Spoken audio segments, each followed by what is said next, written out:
This is CBC Winnipeg News.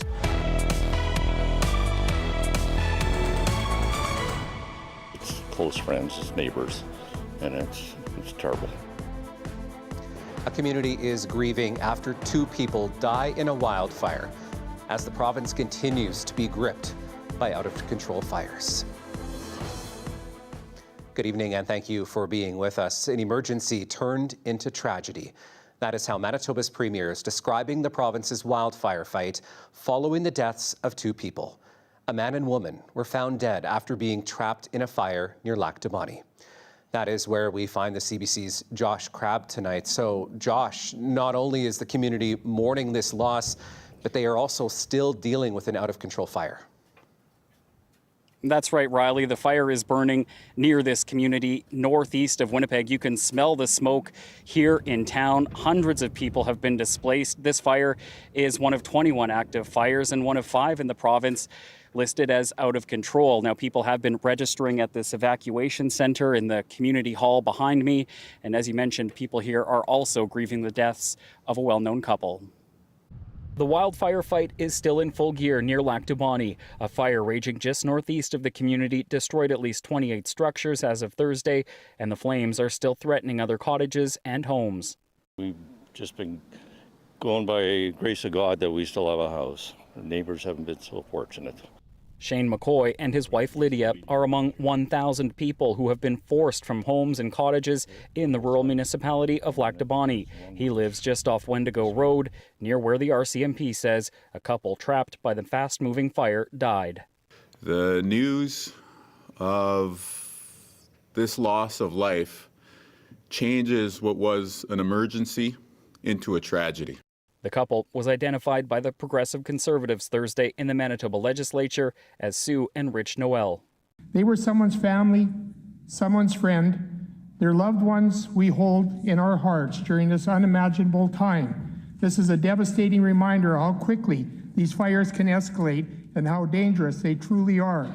News of their deaths in Lac du Bonnet sent shockwaves through a community still dealing with the fire. It's a terrible situation, and it's a horrible, horrible tragedy that this occurred. Our community is going to be shaken over that. We are resilient and we will recover from it, but these are friends and family members and residents of our community.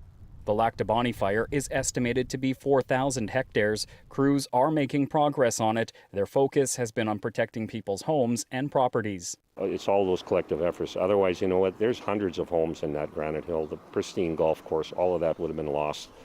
So there's a lot of heroes in our community. I thank them from the bottom of my heart. Just outside Lac du Bonnet, Jordan Gauthier was checking in on the Granite Hills golf course and campground he and his family run. He's thankful too and says the past few days have taken a toll on the area. We feel for everybody who lost their homes and you know, those two brave people that were in there, and sadly they lost their lives. But it's pretty hard to talk about. But yeah, it hits the heart, that's for sure. Premier Wab Kinew is slated to visit the area tonight. Kinew's office says he'll be meeting with community members here in Lac du Bonnet. Riley. Thank you, Josh. That is the CBC's Josh Crabb in Lac du Bonnet. Premier Wab Kinew says flags have been lowered to half-mast in honor of Sue and Rich Noel. As Josh mentioned, that fire near Lac du Bonnet is just one of 21 burning in the province. That is down from 24 on Wednesday. The Premier urged people heading into the May-long weekend to listen to evacuation orders and stay out of fire zones. He is also asking Manitobans, no matter where you are, to not have bonfires or set off fireworks this long weekend. Any fire that goes out of control, even in an area that's not dealing with wildfire, could potentially pull resources away from the front lines where we urgently need help. Manitoba Hydro says work is underway to restore power to areas affected by wildfires in eastern Manitoba. The utility was able to re-energize about 900 customers along the Lee River late yesterday. 500 remain without power this morning. Hydro says some infrastructure suffered significant fire damage, including burnt and fallen poles, power lines, transformers, and other equipment. Construction crews have also started work around Lac du Bonnet. Meanwhile, people in the community are pitching in to help in any way that they can. Hanish Patel runs Campbell's Foods in the town centre, the largest grocery store in the area. He says he has been helping firefighters and evacuees. Like providing them waters and the people who are being evacuated out of their houses. We are making sure that they have a food there at the evacuation center, so we have been donating all those things. Patel says community members have also been buying groceries to donate to the evacuees. A separate fire has also prompted a state of emergency for Whiteshell Provincial Park. People were ordered to leave the park by this afternoon. The CBC's Felicia Adam was in the area as people were leaving. Roads into Whiteshell Provincial Park closed. People living there, business owners and visitors told to leave, with concerns growing about wildfires. They have to be kind of proactive and make sure that everybody's safe, right? Property can be replaced, lives can. The province declared a local state of emergency in the area, making it easier for crews working to put out the fire and keep people safe. We've been up since 5 o'clock this morning and moving gear and whatever. Mike Addy is a business owner in Whiteshell. He's been scrambling to get his guests out of the area along with boats and trailers. He was told he needed to leave the area Wednesday night. In a perfect world, yeah, you'd have notice, but in this kind of a situation when it's emergency stuff, you don't always get notification like you need, right? The wildfire started in northwestern Ontario earlier this week. The province says the out-of-control fire has grown to 23,000 hectares on that side of the border and has spread into Manitoba. Premier Whiteshell is asking people to listen to the evacuation orders. We lost lives in Manitoba yesterday. This is a serious situation, and I think everyone will understand that we are going to definitely take the cautious and safety-minded approach in this situation. This community center is one of 3 locations set up so that people who live in Whiteshell year-round can come and register with Manitoba Parks before they leave the area. We've been there for 45 years. It's our home. Judy and Stuart Cornell made sure to register. They own Inverness Falls Resort. The May long weekend is one of the busiest times of the year for them, but safety is top of mind. They're taking precautions, and that's what we need. We don't want anybody in here and something happening. For now, they are following orders to leave the area, but eager to return home. Whiteshell Provincial Park will remain closed until extreme fire conditions improve. Felicia Adams, CBC News, near Whiteshell Provincial Park. Meantime, elsewhere in southeastern Manitoba, the state of emergency continues in the arm of Piney. A wildfire there is nearly 8,000 hectares. The area received some rain last night, which helped, but it was not enough to lift evacuation orders. Those have been in place for the towns of Carrick, St. Labour, Badger, Woodridge, and near Flores. The fire remains out of control and a number of roads in the area are closed. Helicopters are being used to battle the flames along with heavy machinery focusing on creating fire guards to contain that fire. Meantime, in northern Manitoba, the province says the fire that was burning near the Pa and Opaskwayak Cree Nation is now under control. The province is looking into whether 40 firefighters from British Columbia that were working here can be redeployed to the eastern part of the province. So we did see a little bit of rain in the province last night, a little bit throughout the day today. We've seen some severe thunderstorm watches and warnings issued throughout the day as well. There is a little bit more rain on the way. Let's get a first check on our weather with weather specialist Darius Madavi.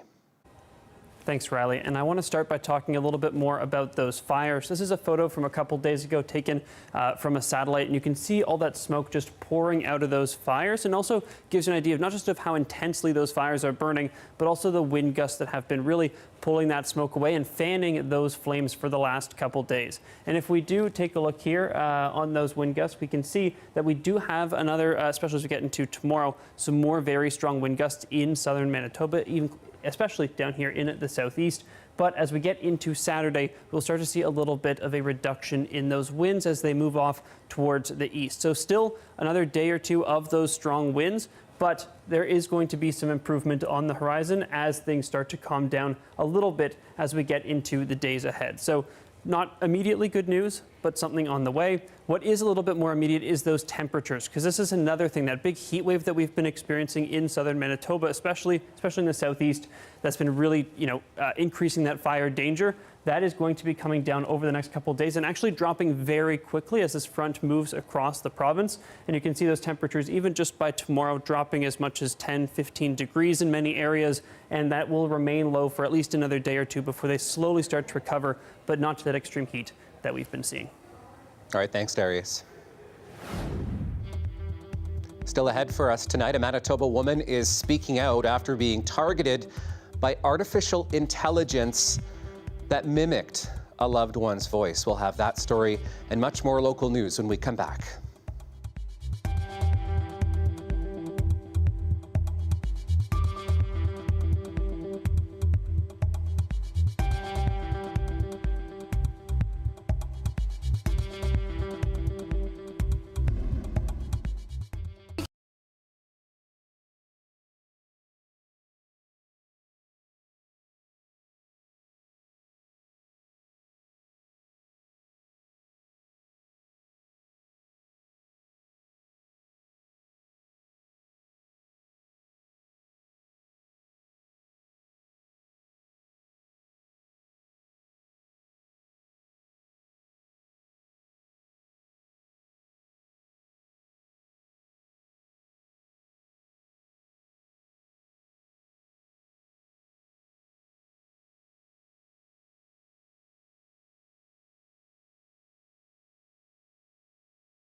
Well, she first thought the man on the other end of the phone was her son. But a Manitoba woman says she soon realized the voice, although convincing, was an attempt to defraud her using AI. And as the CBC's Mike Arsenault reports, she is warning others to be extra cautious, even if the voice on the other end sounds familiar. Hello? Leanne Friesen is on high alert now when she gets a phone call from a private number. The mother of 3 got a suspicious phone call recently from someone who sounded exactly like her son. And he said, "Hi, Mom." And I said, "Hi." He said, "Mom, can I tell you anything?" And I said, "Yes." And he said, "Without judgment?" I said, "Yes."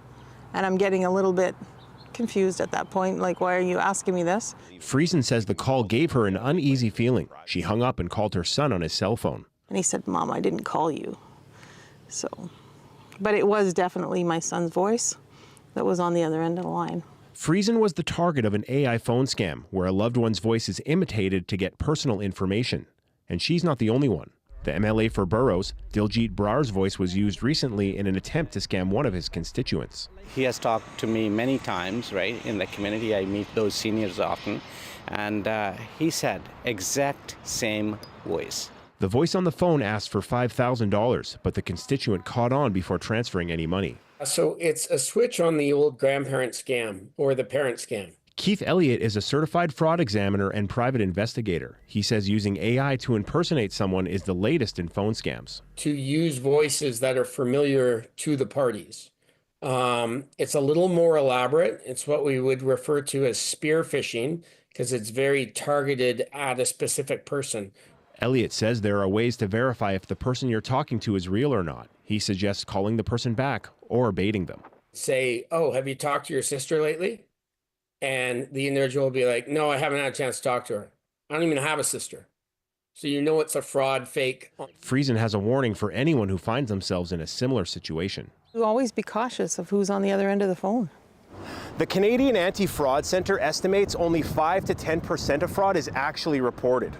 Elliott is reminding people to be aware, and if something seems off, trust your instincts.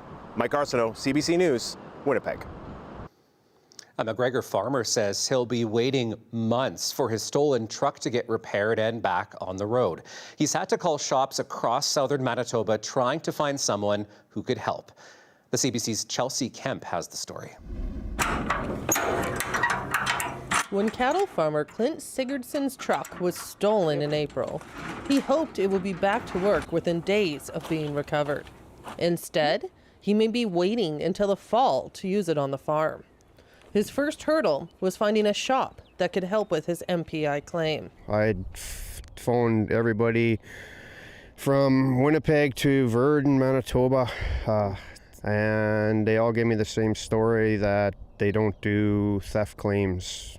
Sigurdsson's truck was stolen during a series of thefts in McGregor last month. It was found 5 days later with a broken radiator, back window, and tailgate. Mechanic Johnny Vernos says red tape, safety concerns, and poor compensation make working on stolen vehicles unappealing. He says shops are already busy with other repairs. It's not a moneymaker, and it's not an easy job to take on. I don't blame people for not taking it. MPI says it's aware repair shops across the province are really busy. It says getting a vehicle fixed comes down to customers finding someone to do the repairs. Other than helping the shops with, providing coverage for temporary repairs that are safe, things like that, there's not much we can do to help relieve the capacity. Sigurdsson's truck was one of 222 vehicles stolen in April. He doesn't want other people to have the same experience he did. Oh, I would just like things to speed up. We're kind of lucky here because we do have other vehicles. There is people that have only the sole one vehicle. For now, Sigurdsson's truck is sitting in Winkler waiting to be repaired, instead of pulling his cattle trailer. MPI says it's allowing temporary repairs for vehicles to help get them back on the road until full repairs can be done. Chelsea Kemp, CBC News, McGregor. A 31-year-old man has been arrested after a woman says she was sexually assaulted while being hit with a hatchet at a Thompson encampment. RCMP say they responded to an intimate partner violence report in the northern Manitoba city on Sunday. Police say officers went to the Wellbriety Centre, an overnight shelter, where they found a woman with visible injuries. RCMP say the man remains in custody while police continue to investigate. A boater who went missing on Lake Manitoba almost a week ago has been found dead. The 41-year-old man left Sandy Bay First Nation on May the 8th. RCMP say a 22-year-old man was with him when their boat broke down. A rescue attempt was delayed by high winds. Neither man was wearing a life jacket at the time. The body of a 22-year-old washed up on shore last week. RCMP now say the body of the 41-year-old man was recovered from the lake on Wednesday.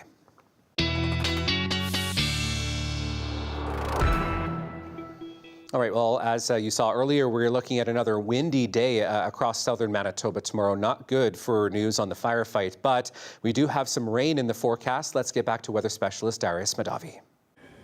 Well, Riley, we talked earlier in the show about some of those improving conditions across parts of the province that could be a little bit of good news for fire danger. Those temperatures coming down tomorrow, those wind gusts slowly starting to ease off a little bit in the days ahead. The other big thing that we're watching is that precipitation. Now, this is a bit of good news, bad news situation because we are going to see some of that precipitation come down where a lot of those fires are down in the southeast, which could improve that situation quite a bit. It is also coming with lightning, so the possibility for new fire starts, but fortunately not much dry lightning, so potentially a little bit of good news there. The other thing we're watching, though, that rainfall warning down in the southwestern corner of the province, because even though that precipitation is good news for fires, bringing down that fire danger, it is also raising the risk of some flooding, localized flooding in some of these areas, especially in that corner of the province and then across the border in Saskatchewan as well. So watching out for that lightning as we take a look here in the south. Again, you can see that moving up through the day today. If we look at our precipitation forecast over the next couple days, you can see again that rain moving through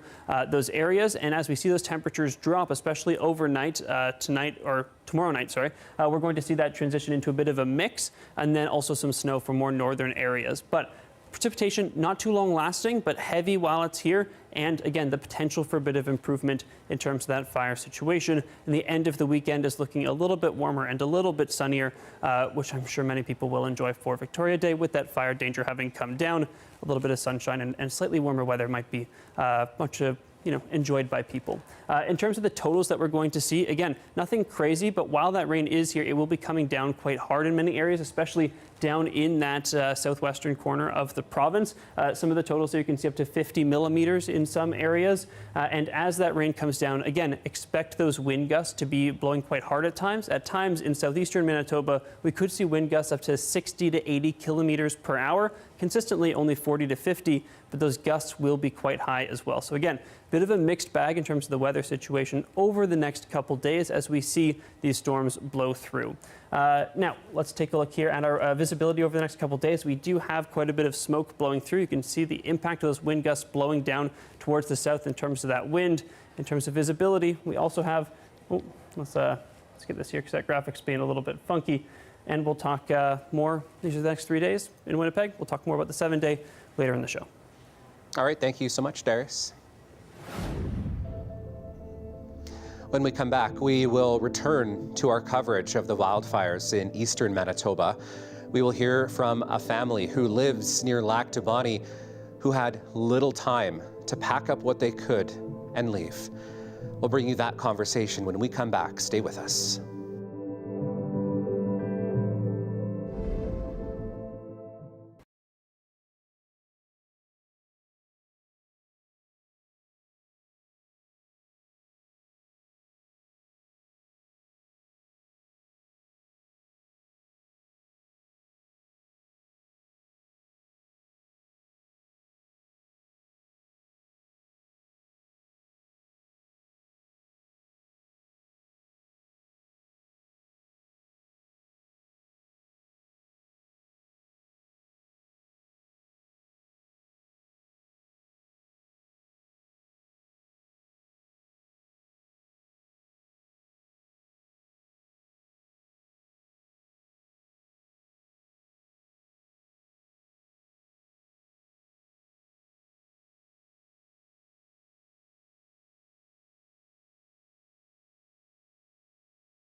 Let's return to our top story, the wildfires that are burning in eastern Manitoba, and more specifically that fire that has ravaged homes and cottages near Lac du Bonnet. Michelle Potter had just moments to pack up what she could from her family's home. She is now staying in Beausejour while her daughter Emily Potter is in Winnipeg. They spoke earlier with the CBC's Andrew Nichols. Well, I mean, it was very immediate, was to grab as many possessions as I could from my home, mainly my children's photo album, things like that, and just to make sure the other people in our park had gotten out safe and knew that I had to evacuate now. There was very little time that it was hitting us. And Emily, I bet that was tough for you to be far away while your mom was on the move, right? Yeah, she called me, asked me if I wanted anything saved from my place because she was packing her bags. And then, an hour later, she was already on the road and had evacuated. So it was super emotional and we had no idea what was going to happen. It was a really helpless feeling. I'm sure it was. And Michelle, can you describe what you saw and felt as you left your community and witnessed the damage all around? And I think we're going to be able to show our viewers some of the video that you took. I mean, the smoke, it's unbelievable. Describe what we're seeing. It's almost indescribable. We never thought we would be put in this position, and it was. We're leaving, and this is my home, and I don't know if I come back, it will be standing. And all the memories, I've been in this area since 1989, and yeah, it was fearful. It was extremely scary. And Michelle, I understand as you were leaving, we're looking at a video here where the car is parked, and we can see the smoke and the flames all around you. I mean, it looks like it's just, I don't know, several meters in front of you. It doesn't look very far away. No, it wasn't very far away. We normally wouldn't stop, but we have a very close friend, Marge, up the road, and we did not hear that she was out yet, and we had to stop to wait for her. Mm-hmm. She was on the move from Grosdon Point, but at that point we had to decide whether we were going back into the smoke and the fire to get her. But then we saw her car, so we could all leave together. Oh, good. I'm glad to hear that. Okay, now we're looking at some of you where you're driving in a car, and I think I can see a lake to the left, and it looks as though there are homes that are just gone. Is that what we're seeing? Yeah, a lot of cottages have been, there's not even any rubble left. Like, they're just totally gone. That is just hundreds of feet away from where we are. We're just kind of like this little pocket, and we're okay. And then up the road, everything is gone. Wow. And we can see a few burnt out cars, a burnt out pickup truck here. I mean, it's just, what did you think as you were driving through this? This was behind us, but we did know the people that were coming from Grosdon Point, and we know the people that had to abandon their cars. And fortunately, they had somebody there to pick them up, to take them to safety. So it's just around the corner from us. We did not know what was going on pretty much all around. What would you like to say, maybe Emily, what do you want to say to other Canadians who are watching and might be facing a similar situation right now? It just kind of feels as though, unfortunately, in this country, this happens time and time and time again. It seems to hit different places of the country, but it's just devastating. Yeah, I would encourage everybody to have, a more extensive evacuation plan. I know that I didn't have any plans, and I think you need to be tapped in with your local RM and your local town and know what's going on at all times. Nobody plans for something like this to happen, but you need to be able to get out as quickly as you can before you're even told to evacuate, and to listen to the evacuation orders. They're for your best safety in mind. And just to, thank everybody that's been working so hard, firefighters, everybody in the emergency response teams that's been working so hard to try to save everything they can. Michelle? Yes, I wasn't that prepared. So I felt the stress of that as well. That will play out. But going forward, I'm sure that I'm more prepared, and all of my friends that I know are more prepared, and it will be good for me to give back to the community and work with the Emergency Measures Organization, because I think that's what I need to do, because they were 1,000,000% so good to us. It's Michelle and Emily Potter speaking with Andrew Nichols, and we can give you a bit of an update. They believe that their home is still standing. Well, let's take you to the University of Manitoba's. Shift gears now. The newest doctors, dentists, and pharmacists receiving their degrees today. Zabina Abend reports. Walking across the hall, wearing their black robes and hats. Family and friends clapping and cheering. This was a moment of joy for the 188 medical, dental, and pharmacy graduates of the UFM's class of 2025. Among them is 42-year-old Angela Zawadztra. A mother of 4 kids, Zawadztra grew up in foster care in rural Saskatchewan. No one really expected me to even go on to university, but I eventually did go to university after raising my kids late in life in my late 30s, and now I am a doctor. Zawadztra lived in Steinbach during medical school, driving back and forth every day. She's looking forward to doing her rural family medicine residency in Steinbach and practicing there. I feel fantastic. It has been a very long journey getting to this point, and I am so excited to be here to celebrate with my students, my classmates, and my family. 27-year-old Abigail Meadows is Métis and wants to do her residency in addictions psychiatry in rural Manitoba.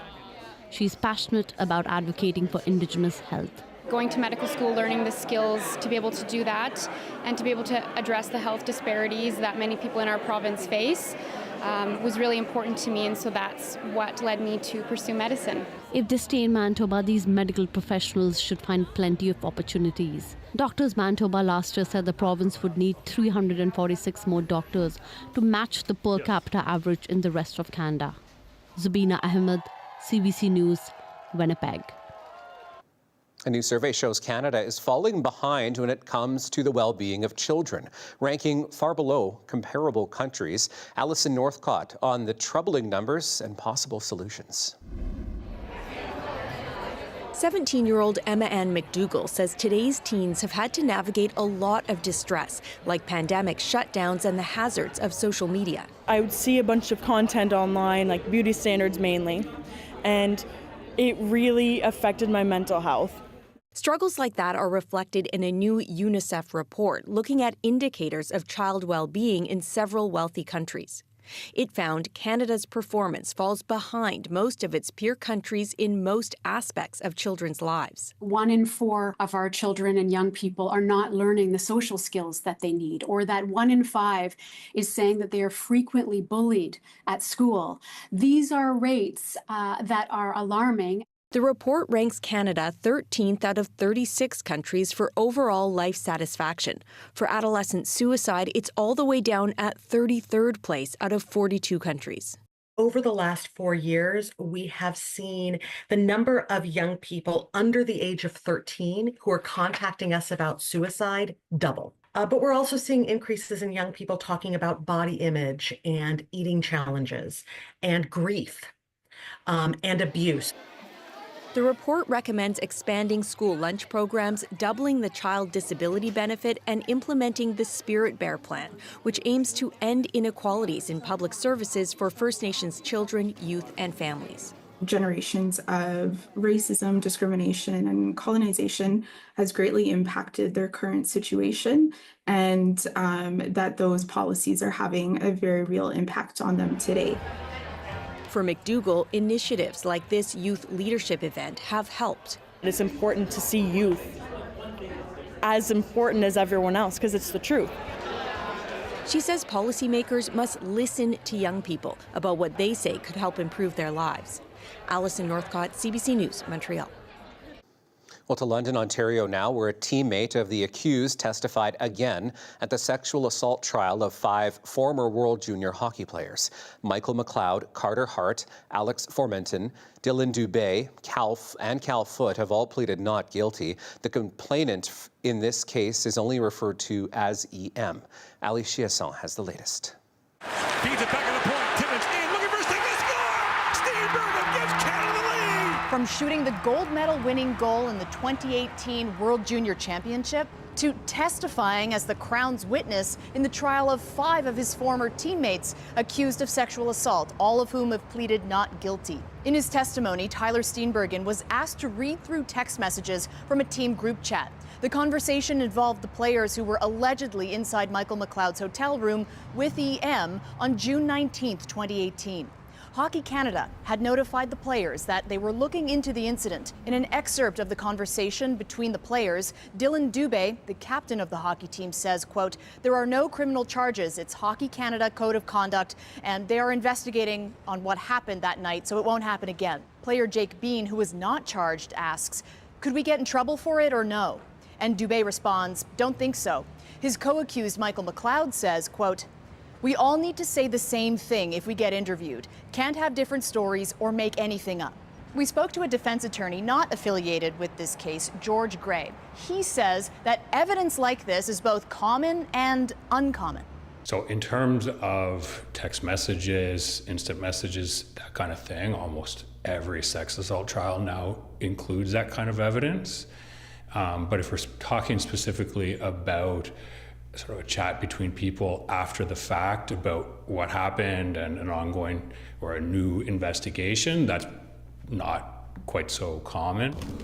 There's a discussion about things that happened, and so that's going to be useful to the Crown to prove or to sort of corroborate what the complainant has testified about already. Steenbergen testified that he remembers EM asking the players to have sex with her. EM denies that. Ali Chiasson, CBC News, London, Ontario. Coming up, forest fire or wildfire? There's been some confusion about what those words mean. We'll break down the difference between the two just ahead. Stay with us.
Well, we are seeing wildfires grow in many parts of the country, all too familiar here at home as well. But so is confusion over the word itself. Many are still not sure about the difference between a forest fire and a wildfire. Well, officials in BC are trying to clear the air. Johanna Wagstaff breaks it down. Okay, so there's a fire somewhere in a forest. Is it a forest fire or a wildfire? Is it too dramatic to call it a wildfire? What if humans started the fire? Is it a human-made fire in that case? Who gets to decide what we call a fire? As someone who has covered many wildfires, there's a simple answer here. Wildfire is actually the most accurate word. A wildfire is any unplanned fire in a natural space. It could be a forest, grassland, or a muskeg. It could be started by people, and it could be totally out of control or already contained. Here, the word wild doesn't mean out of control. It means out in the wild. Same way we say wildflower or wildlife. Even if some online commenters disagree about when and how to use the word wildfire, the science world is in agreement here. And as wildfire season ramps up across the country, getting the language right actually matters. The BC Wildfire Service recently posted on Facebook calling out confusion and straight up misinformation about the word.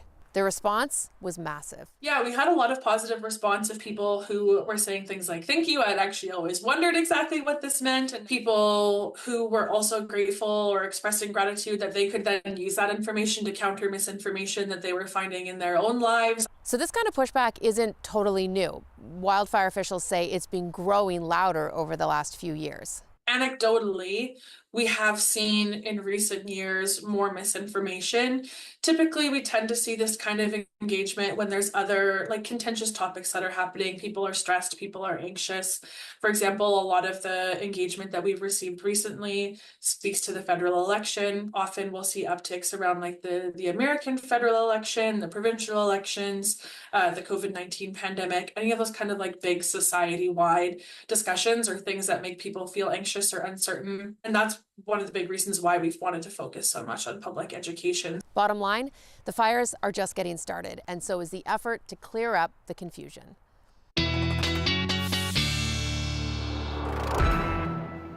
Well, let's stay on the topic of wildfires and forest fires. Of course, we're all thinking about the fire risk as we head toward the long weekend. Let's get a check on that with weather specialist Darius Madavi. Thanks, Riley. I want to start by talking a little bit more about the fire situation that we're seeing in the province right now. We'll get to the next couple days and what we're seeing tonight and tomorrow, sort of the hour-by-hour forecast. But I just want to focus a little bit, not just on what's happening now, but sort of what brought us to this point where we have these really extreme fires. Because you can see a little pocket of that high, even extreme fire danger in the corner of the province. As we head into tomorrow, we see those temperatures drop. We see a little bit more rain. That goes away as well. But really what brought us here is the prolonged drought conditions, that extreme or abnormally dry conditions that we've seen in that corner of the province here. And we see even some pockets of moderate drought as well. Now, even in the last couple of weeks, we've seen very little precipitation in a lot of these areas until, as we're getting into the next couple of days, today and tomorrow, really, we're seeing some more precipitation move in. But for the first really 2 weeks of this month, we saw much less precipitation than we usually would, less than 50% of the rain we normally would. In some of these areas, not really getting much at all. So that is really what has sort of brought us to the fire situation that we're seeing right now, in addition to that extreme heat and those high winds that we have seen over the last few days. Now, with that being said, let's turn to our Skycast for tonight in Winnipeg. You can see temperatures about 14 degrees tonight, cloudy, stormy as those storms roll through potentially. Tomorrow, things are going to get quite gusty, especially late in the morning. Gusts reaching about 60 to 80 kilometers per hour in some areas, sort of on the outskirts of Winnipeg. And as we get into the afternoon, very similar. We're going to see temperatures drop pretty quickly as we see that front roll through once again. 11 degrees maybe reaching by the late morning, but by the afternoon dropping down to about 4 degrees. Normally, at the time, we'd normally be seeing our highs for the day. Tonight in the southern part of the province, we're going to see, again, those storms continuing to roll through. Lots of precipitation in many areas, coming in heavy downbursts and then moving off, as well as that possibility for lightning.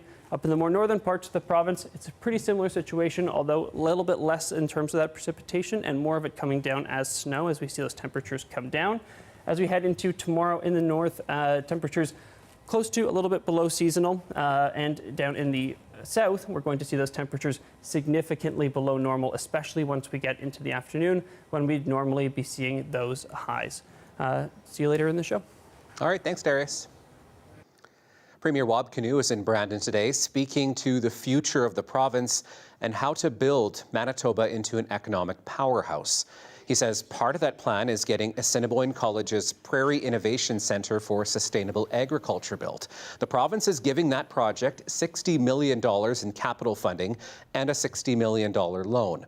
The Canadian government estimates the agriculture sector will see a 15% labour shortage by 2030. Assiniboine College says the centre will help lessen that gap. When it's done, it will have space for about 800 students. That's huge for the industry of Manitoba and really the prairies, which this will really support industry all across Manitoba, out into Saskatchewan and beyond. The Prairie Innovation Centre will cost around $150 million and has raised $23 million in private industry donations already. CBC News has learned that Canada is ramping up its military presence in the Arctic and roughly doubling the length of training missions. And as Murray Brewster tells us, it may be an opportunity for the country to promote its sovereignty. Showing the flag in Canada's far north, where even the simplest tasks require teamwork. And the rest of the world seems very, very far away. CBC News has learned the Canadian military intends to spend more time on land, in the air, and at sea in a significant expansion of military exercises throughout the Arctic. We want to be in the Arctic on a near permanent basis. More troops, more often, up to 10 months a year of training, as opposed to the current 5 to 6 months, and not just Canadians. We've got a number of allies that have voiced their interest to operate with us in the Arctic. With U.S. President Donald Trump's talk of annexing Canada and threats to take Greenland by military force, this defense expert sees an opportunity for the Liberal government. Well, one could think imaginatively about how our allies could support Canadian sovereignty. NATO allies have been invited into the Canadian Arctic before, but only in small numbers. Having more NATO troops, particularly Europeans, present would send a clear, unmistakable message. If there's political will, there's a lot we can do in the short term that doesn't involve spending billions and billions of dollars on new equipment. Ottawa has been notoriously reluctant to invite NATO into the north in large numbers, the way Norway does every year.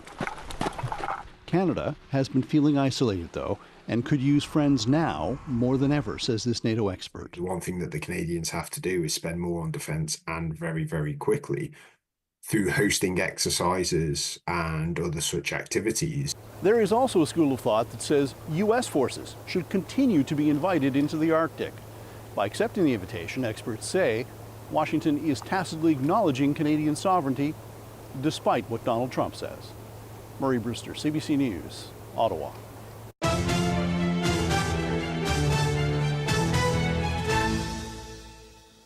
All right, a big game tonight. The Winnipeg Jets are facing elimination against the Dallas Stars in Game 5 of this Round 2 series. It is a long road to get the series back on the road. The CBC's Gavin Axelrod sets the stage. It's make or break for the Winnipeg Jets here tonight at Canada Life Centre, where they take on the Dallas Stars in Game 5. A win extends the season. A loss sends them home packing from the playoffs without a Stanley Cup. Back to basics in the morning and looking to get back in the win column by the end of the night. Down 3-1 to Dallas, it's a long climb back into this series and to get to the next round. Just got to do whatever we can to get a win tonight and try to stay alive, really. That's just our focus point. I mean, it doesn't matter how we got here. We just focus all our attention tonight. All that matters is right here, right now. It's exciting. These are the games that are exciting, you play for, and we're just everyone's got to bring good effort tonight. Every game is now a must-win for the Jets in order to avoid elimination. Working in Winnipeg's favor Thursday will be home ice. They've only lost once at home so far in the postseason.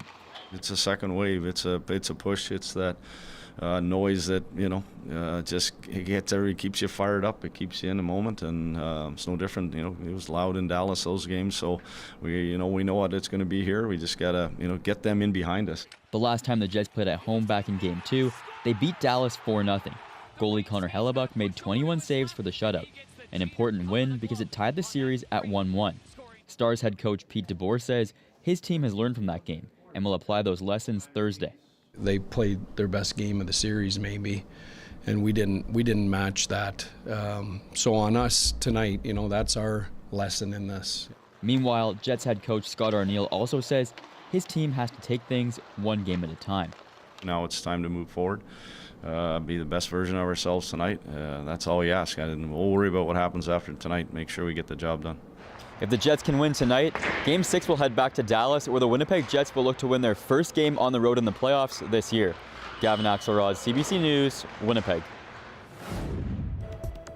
Coming up, we'll bring you the latest on our top story, the ongoing wildfire fight in our province. Plus, Darius is back with our 7-day forecast. Stay with us.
This is a bit of a classic Winnipeg forecast, just in terms of how unpredictable it is. Not unusual for the area, but we are going to see some pretty massive temperature swings over the next couple of days. So tomorrow, temperatures reaching up to 14 degrees, but that'll be maybe late morning, maybe around noon, before those temperatures start to drop again pretty significantly. Seeing some of that rain there, some very high wind gusts in many areas, especially around the outskirts down in the southeast corners of the city. And then as we get into the rest of the weekend, a little bit of cloud on Saturday, some more sunshine comes on Sunday as those temperatures start to come back up, and then we don't really see much more rain in the forecast. All right, we'll take the rain. Thanks, Darius. Before we go tonight, we wanted to give you a recap of our ongoing coverage of the wildfires in Manitoba. There are 21 active fires burning in the province. 5 of those are out of control. The one at OCN was brought under control today. Whiteshell Provincial Park is now closed to the public. The province says it will remain closed until at least next Thursday. That is because of the Ingall fire along the Ontario border. It has now spread into Manitoba, burning an estimated 23,000 hectares so far. Southwest of there, the town sites of Carrick, St. Labour, Badger and Woodridge remain evacuated due to the fire burning in the arm of Piney. At last check, it was about 1.3 kilometres away from Badger.